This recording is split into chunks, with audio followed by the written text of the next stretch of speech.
세상은 상식으로만 돌아가지 않는 것 같습니다. 1년 전에 러시아와 우크라이나가 전쟁을 할 때 개전 전부터 초기부터 러시아가 보름 안에, 길게는 한 달 안에 전쟁에 이길 것이다. 모든 세계 군사 전략가들이 그렇게 평가했습니다. 심지어는 세계 최고의 정보력을 가진 미국에서조차도 그렇게 생각하고 판단했습니다. 그런데 막상 전쟁이 일어나고 보니까 한 달 안에 끝날 것이라 생각했던 전쟁이 1년을 넘어서 가고 있습니다. 그런 거 보면 힘이 있다고 다 이기는 것도 아니고, 힘이 없다고 또 다 지는 것도 아니고, 힘이 있다고 다 되는 것도 아니고, 힘이 없다고 안 되는 것도 아니다는 것입니다. 오늘 새벽에 말씀을 전하면서 외삼촌 라반과 야곱의 인생을 보면서, 외삼촌은 기득권을 갖고 있는 사람입니다. 이 야곱은, 조카 야곱은 도망자입니다. 그래서 이 도망자, 자기에게 피신한 야곱을 이 외삼촌 라반은 아주 최대한 이용을 합니다. 결혼을 해도 라헬을 사랑한 야곱의 기대와는 달리 하룻밤 지내고 나니까 그 언니 레아가 자기와 함께 동침한 것을 발견하고 충격을 받습니다. 삼촌에게 따집니다. 왜 내게 약속한 라헬이 아니라 레아를 준 겁니까? 했더니 우리 지방에서는 문화가 다르다고요? 이런 이유를 대면서 이 야곱을 철저하게 그를 이용하고 그를 이용합니다.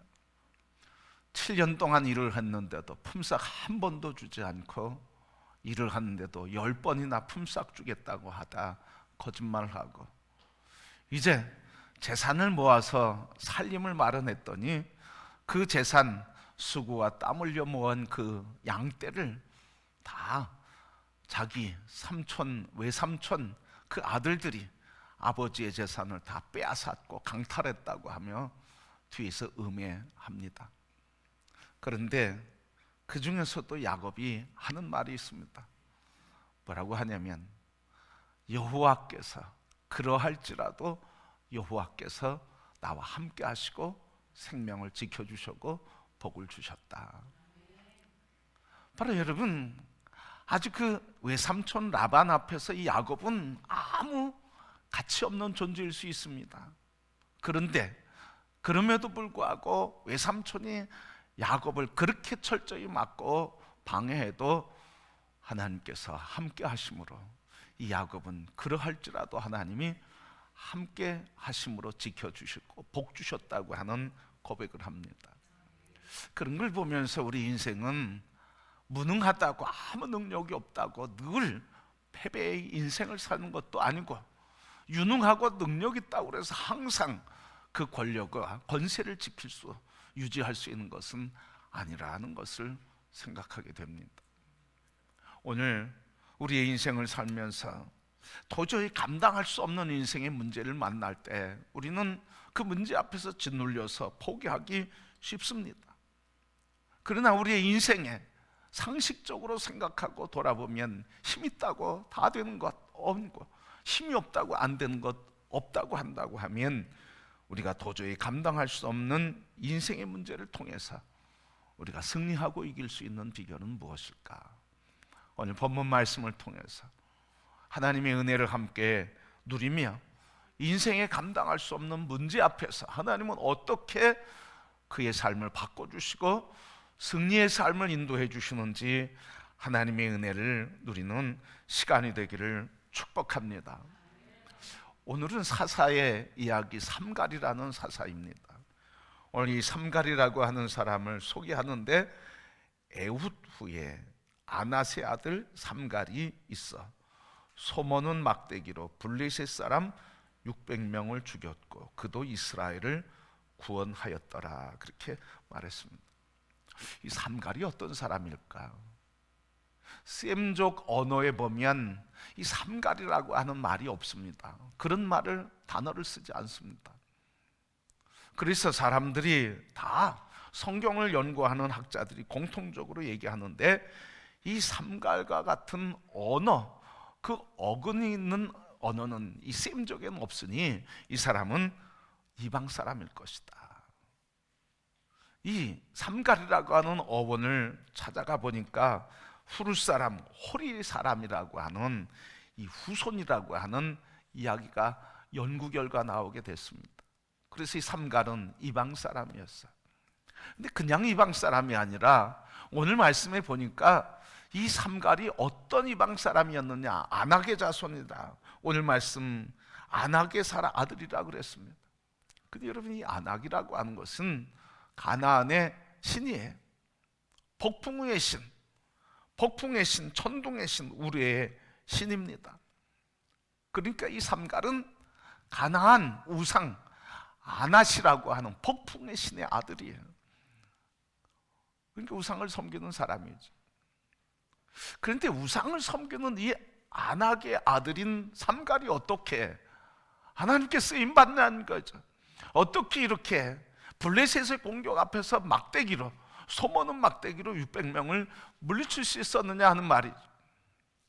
성도 여러분, 오늘 우리 이 삼갈이라고 하는 사람, 비록 우상을 섬기는 사람의 아들이었고, 언제? 이전에, 지금까지 이전에, 현재 이전이란 말이죠. 과거에 그랬단 말이에요. 그런데 이 삼갈이 하나님의 사람, 만물의 창조주 하나님, 전능하신 여호와의 주권과 통치권에 붙들려서 하나님의 영광을 이룰 수 있었다는 거예요. 다시 얘기하면 이전에는 우상을 섬기는 사람이었지만, 우상의 아들이었지만, 지금은 그것을 버리고 만군의 하나님, 창조주 하나님, 전능하신 하나님의 손에 붙들린 사람이라는 거죠. 그러니까 이 사람의 신앙관이 바뀐 거예요. 인생관이 바뀐 거예요. 세계관이 바뀐 거예요. 바로 신앙이 바뀌었습니다. 신앙의 대상이 바뀌었습니다. 바로 이렇게 신앙의 대상이 바뀌고 하나님 손에 붙들리는 이 전능하신 하나님의 신앙을 하게 되니까, 혈통으로는 이방인이었고 영적으로는 과거의 이방신의 아들이었지만, 하나님 주인과 주권자 바뀌니까 인생의 위대한 역사를 이루는 삶이 되었습니다.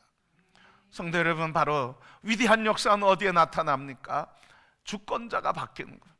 나의 인생의 주권자, 전능하신 하나님 손에 붙들릴 때 하나님께서는 그 사람을 통해 역사하시고, 그 하나님 믿음의 사람을 통해 하나님의 위대한 역사를 이루시는 줄 믿습니다. 어디 출신이다, 또 어느 지역 출신이다, 어느 나라, 어느 민족, 이렇게 중요하지 않단 말이죠. 어느 나라면 어떻습니까? 어느 민족이면 어떻습니까? 어느 지역이면 어떻습니까? 하나님에 대한 분명한 신앙의 정체성과 하나님에 대한 분명한 신앙의 고백이 있는 자를 통해서 하나님이 역사하시는 것입니다. 예수님이 가장 기뻐하실 때가 있었어요. 예수님이 언제 기뻐하셨을까? 제자들을 모으고 물었습니다. 얘들아, 사람들이 나를 누구라고 하느냐? 베드로가, 제자들이 얘기합니다. 선생님, 선지자라고 하고, 그리고 세례 요한이라고도 하고, 뭐 엘리야라고도 합니다. 그런데 예수님이 그것 만족하지 않으셨어요. 그래서 물었어요. 그러면 너희들은 나를 누구라 하느냐? 그때 베드로가 대답하기를, 주는 그리스도시요 살아계신 하나님의 아들이십니다. 이 이야기를 들으신 예수님께서 기뻐서 이렇게 말했어요.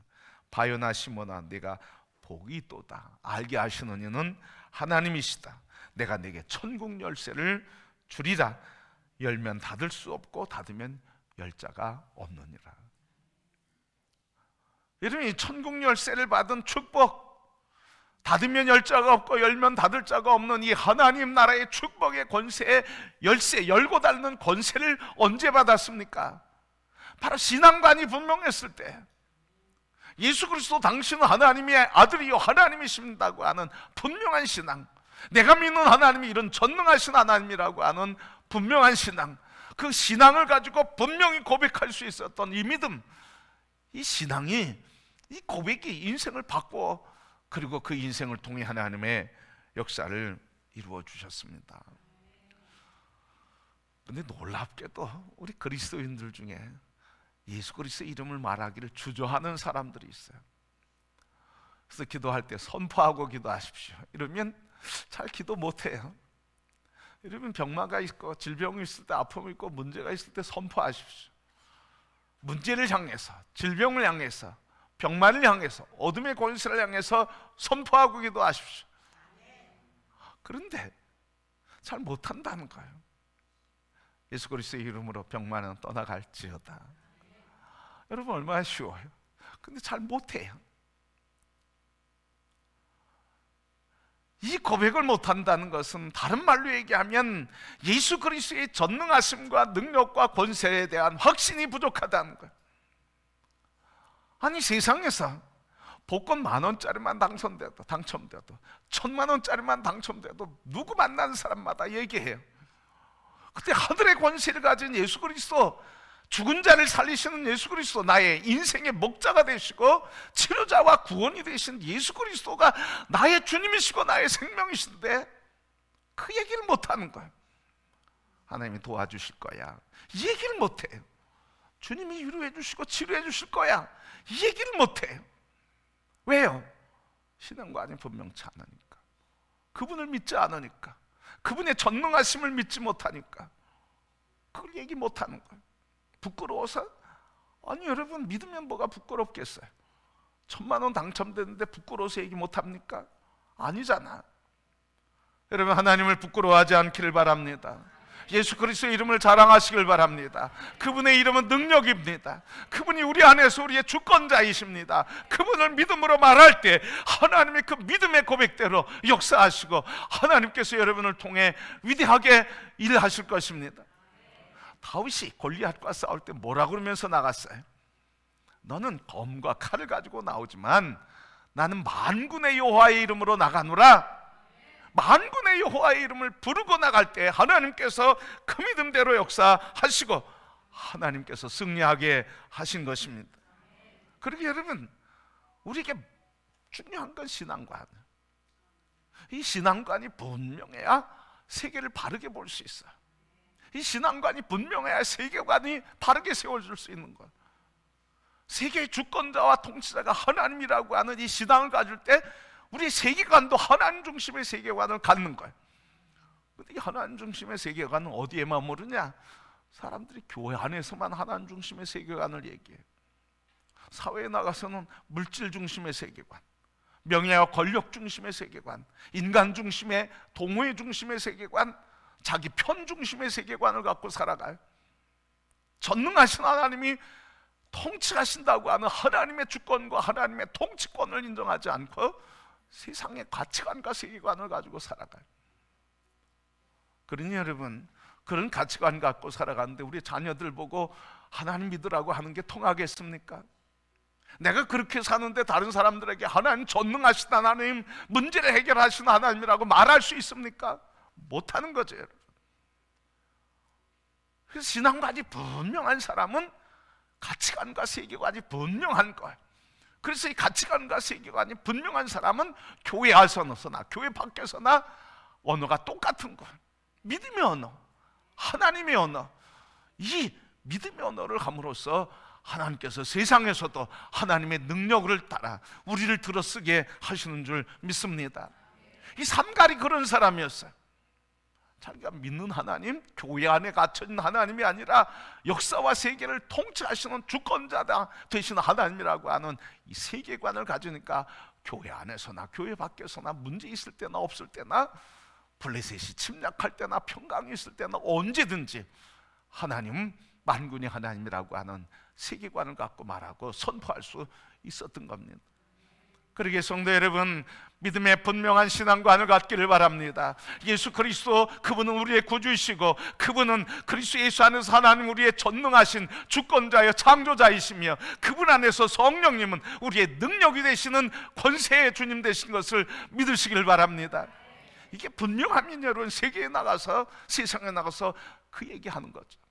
그래서 여러분, 신앙관이 분명한 사람은 가치와 세계관이 분명하고, 그래서 가치와 세계관이 분명한 사람은 교회 안에서나 교회 밖에서나 동일한 언어를 하고, 그래서 동일한 언어를 하는 사람은 세상에서 영향력 있는 하나님의 능력을 행하는 자인 줄 믿습니다. 우리 적어도 그리스도인은 이런 사람이에요. 하나님을 믿는 사람은 이런 권세 있는 사람이에요. 여러분, 신앙관, 예수 그리스도 안에서 믿음의 주여 온전케 하신 예수 그리스도와 창조주 하나님 성령의 권능이신 능력이신 성령님을 분명히 고백하는 믿음의 사람들 되기를 축복합니다. 삼갈이 믿음의 분명한 고백이 있으니까 쓰는 거예요. 여러분, 그래서 하나님께서 이렇게 위대하게 쓰고 위대한 역사를 이루는 사람들은 이런 신앙관이 분명하다. 여러분 안에 예수 그리스도가 주인 되십니까? 성령님이 여러분의 통치자이심을 믿습니까? 능력임을 믿습니까? 우리 서로 축복합시다. 당신은 위대한 하나님의 권세자입니다. 이 믿음을 가진 사람은 위대한 권세자예요. 여러분, 위대한 일을 할 사람들이에요. 쭈글쭈글했어도요 위대한 역사를 이루는 사람들이에요. 그래서 하나님께서 삼가를 통해서 일하신 거예요. 두 번째, 하나님께서 역사하시는데 이 삼갈이 뭘 가지고 전쟁했습니까? 첫째는 믿음 가지고 전쟁했죠. 두 번째는 뭐예요? 소막대기 가지고 전쟁했어요. 소막대기는요 한 2.5m 된대요. 저 보지 못했는데 기록에 보니까 2.5m쯤 되는데 이런 둥그런 막대기라는 거예요. 앞에는 뾰족하고요, 뒤에는 소가 밭을 갈 때 이렇게 쟁기 역할을 하는 그 쟁기가 있다는 거예요.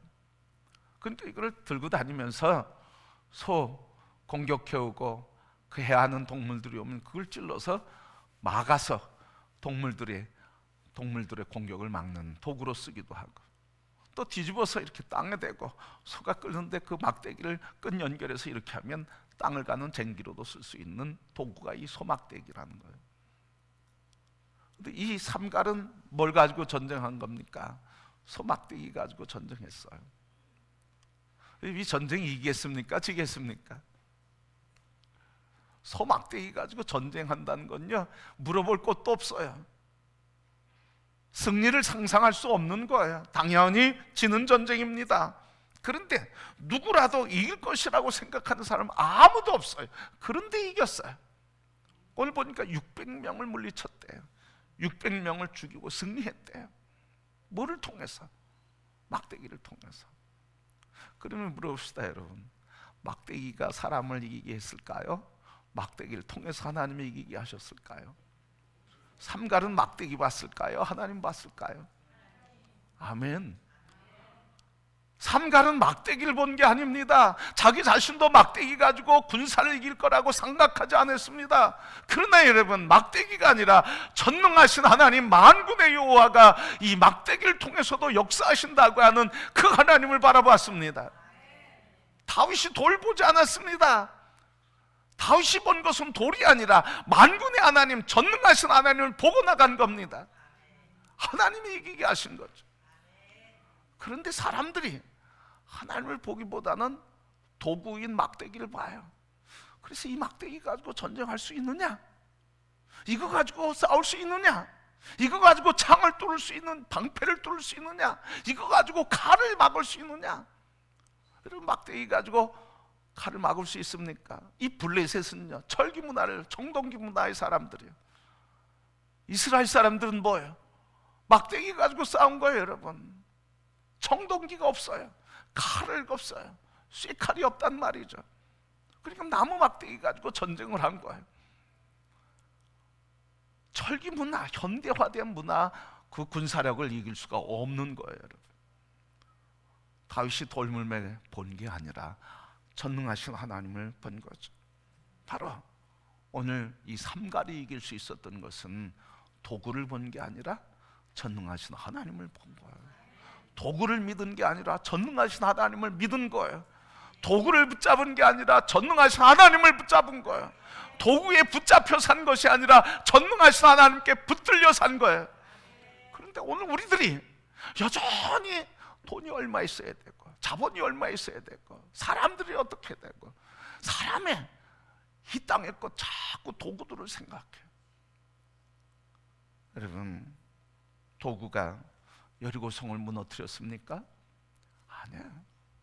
도구가 무너뜨린 게 아니라 하나님을 믿는 믿음으로 돌 때, 순종할 때 하나님이 함께 하심으로 승리한 거예요. 골리앗도 이기게 된 것, 다윗도 마찬가지예요. 여러분, 하나님이 하시면 되는 거예요. 하나님의 주권을 인정하면 되는 거예요. 그렇기 때문에 오늘 우리에게 하나님을 붙잡아 하나님께 붙들림 받을 때 하나님께서 역사하십니다. 자꾸 도구를 붙잡지 마시기를 바랍니다. 사람에게 있는 것, 내가 지식이 얼마나 있는지, 내가 또 얼마나 건강한지, 내가 인간관계가 얼마나 좋은지, 세상은 뭐라고 그래? 내 편이 얼마나 많은지, 내 사람이 얼마나 많은지 그런 거 본단 말이죠. 그런데 영의 사람들은 뭡니까? 도구를 보고 도구에 붙들린 사람이 아니라 하나님, 전능하신 하나님을 보고 그분에게 붙들린 사람, 그분이 바로 영적인 사람이에요. 그래서 하나님은 막대기를 통해서 일하지 않고, 막대기를 통해서, 막대기가 일하게 하지 않고 막대기를 통해서 하나님이 일하십니다. 도구에 붙잡히지 말고 하나님께 붙들리는 성도가 되기를 축복합니다. 그래서 이 삼가리 전쟁에 이길 수 있었던 것은 바로 이거예요. 도구에 붙잡히지 않고, 도구를 의지하지 않고 하나님을 의지했다. 그러니 여러분, 이 하나님을 붙잡고 의지하게 될 때 가장 연약한 존재를 통해서 위대한 역사를 이루셨고, 가장 미련한 것들을 통해서 지혜롭게 하셨고, 그리고 가장 연약한 자를 통해서 하나님께서는 위대하게 주의 역사를 이루어 주셨습니다. 그런데 여러분, 이 소막대기는 특별한 걸까요? 일상적인 걸까요? 아주 귀한 걸까요? 흔한 걸까요? 아주 흔한 거예요. 일상적인 물건이에요. 생활 속에서 발견되고 아주 그냥 일상 속에 있는 거예요. 하나님은 일상적인 것일지라도, 사소한 걸지라도, 아무것도 아닌 걸지라도 하나님께서는, 전능하신 하나님이 역사하면 사소한 것이라도, 아무것도 아닌 일상의 것이라도 하나님께서는 그걸 통해 영광 받으시는 줄 믿습니다. 막대기가 능력이 아니라 아무것도 아닌 그 작은 것들을 통해서 전능하신 하나님이 역사하실 때는 위대한 역사를 이루신다 하는 말씀이에요. 그렇게 우리 일상생활에서 아무것도 아닌 것, 아주 사소한 것, 어떨 땐 그것 때문에 내가 문제라고 하는 아픔을 가진 것들, 어떤 분은 배우지 못한 것 때문에 아픔이 있어요. 그래서 배우지 못한 것 때문에 자꾸 뒤로 물러서요. 내가 배우지 못해서, 내가 지식이 짧아서. 그래서 자꾸 주님 앞에 나가고 주님의 부르심에 자꾸 거절을 해요. 그런데 여러분, 그 아무것도 아니고 오히려 나를 짓누르게 하는 작은 것들, 부족한 것들을 통해서 하나님은 어떻게 하시겠다는 거예요? 우리의 연약함을 통해서 당신의 능력을 더 나타내시겠다는 거예요. 바울이 고백하자. 내게 있는 것을 배설물처럼 다 나는 버리노라. 나의 문제들, 이것들이 나를 오히려 올가매니 나는 문제, 나의 연약함을 다 내려놓고 부족함을 자랑하노라. 부족함을 통해서 하나님의 역사가 더 나타나니까요. 여러분 안에 부족한 거 있어요. 내 안에도 있어요. 우리 안에 다 있어요. 부족한 거 자랑하시길 바랍니다. 배우지 못한 거 자랑하시길 바랍니다. 자랑스러운 일은 아니지만 자랑하시길 바랍니다. 왜? 하나님의 역사가 더 하시니까. 말 잘하지 못하는 것, 언변이 없는 것 자랑하시길 바랍니다. 언변이 없어도, 바울처럼 언변이 없어도 그를 통해서 하나님의 영광을 나타내는 거예요. 가진 게 부족해도, 건강이 부족해도, 없는 것, 연약한 것, 사소한 것, 그걸 통해서 하나님 믿는 믿음의 사람들은 그 연약한 것들을 통해서 위대한 역사를 이루시는 줄 믿습니다. 저는 이 말씀할 때마다 참 감사해요. 저에게도 연약한 게 있어요.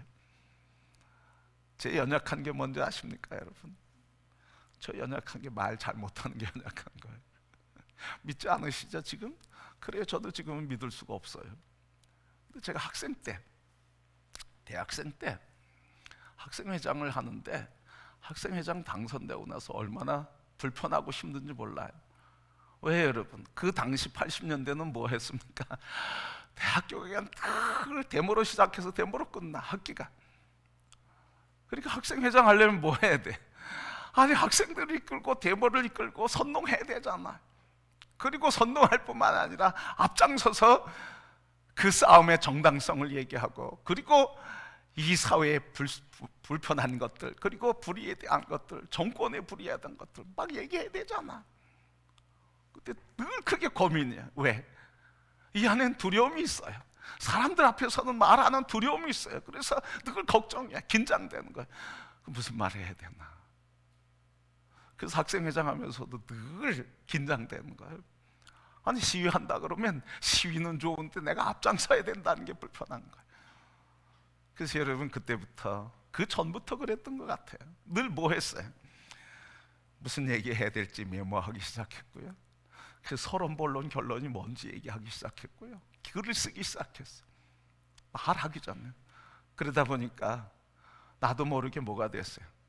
스스로 말 잘하지 못한 두려움 때문에 말 잘하지 못하던 내가 이렇게 하나 보고 하나 훈련하면서 뭐요? 서론, 본론, 결론. 처음 얘기는 뭐고, 이어지는 단어는 뭐고, 본론은 뭐고, 결론은 어떻게 내려야 되는지 그냥 자연스럽게 틀이 만들어진 거예요. 저의 연약함이 오히려 뭐가 된 거예요? 글을 쓰는 거나 말을 하는 거에 있어서 그 연약함 때문에 더 하나님 앞에 엎드리고 더 책을 읽고 더 글을 쓰면서 더 하나님께 구하게 됐어요. 설교할 때도 마찬가지예요. 원고 없이는 설교할 수 없어. 새벽까지, 예배 전까지 원고를 쓰느라고 아주 그냥 진땀을 흘립니다. 그런 때 하나님과 묵상하며 더 주님과 가까이 가고, 주님 말씀 묵상하니까 주님이 제게 주신 은혜가 있어서 그 학생 때 훈련받은 그 서론, 본론, 결론 이야기하는 그것에 말씀을 실어주니까 그냥 한 말씀 가지고 설교를 하고 말씀을 전하게 되는 거예요. 여러분, 우리에겐 다 연약함이 있어요. 다 도구들이에요. 연약한 도구들이 있습니다. 그러나 연약한 도구를 붙잡지 않고 그거에 붙들리지 않고 이 도구를 통해서도 역사하시는 전능하신 하나님의 능력을 붙들고 그분에게 붙들릴 때 우리의 연약함이 오히려 나를 강화시키고 연약함을 통해 하나님이 역사하시는 것을 노래하는 찬송의 도구로 사용하시는 줄 믿습니다. 다 연약함이 있어요. 다. 그래서 제가 말 잘하는 걸 잘 못했어요. 지금도 말 잘하는 것 못해요. 잘한다고 생각은 못해요. 그런데 그러면서 제가 저에게 있는 장점이 뭔가 이렇게 보니까 제게 이런 장점이 있더라고요. 말은 잘 못해도 즉흥적인 거 잘 못해요. 조용히 묵상해서 얘기하죠. 그래서 제가 막 싸우는 걸 잘 못해요. 그냥 조용히 얘기하는 거 잘해요. 논리적으로 설득하고 공격하는 건 잘할 수 있어요. 그러다 보니까 뭐가 발달되냐면 말을 잘 못하고 임기응변이 잘 못하고 즉흥적인 거 잘 못하는데, 그러다 보니까 제가 다른 사람의 듣는 얘기는 좀 더 말하는 것보다 잘할 수 있게 됐어요. 그래서 말을 들어주고, 아, 그랬구나, 그 사람이 얘기하는 게 뭔지, 하나님이 뭘 얘기하고 뭘 드러내기를 원하시는지를 자꾸 듣게 되고 훈련하면서 그런 장점들이 드러나게 되는 거예요. 성도 여러분, 우리에게 다 연약함이 있죠. 연약함 때문에 그거에 짓눌리지 말기를 축복합니다. 하나님은 그 연약함을 통해서 여러분들을 세우시고 더 존귀하게 쓰실 줄 믿습니다.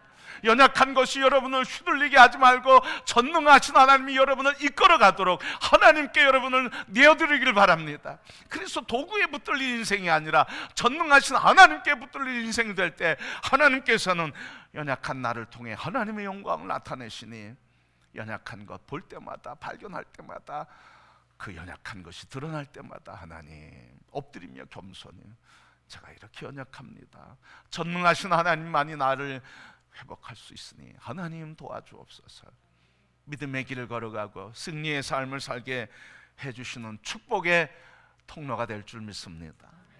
이제부터는 연약한 것 있을 때 도구, 사람의 방법 자꾸 붙잡지 말고 전능하신 하나님 붙잡혀 하나님의 영광과 승리의 삶을 살아가는 승리자, 존귀한 성도들이 되기를 주님의 이름으로 축복합니다.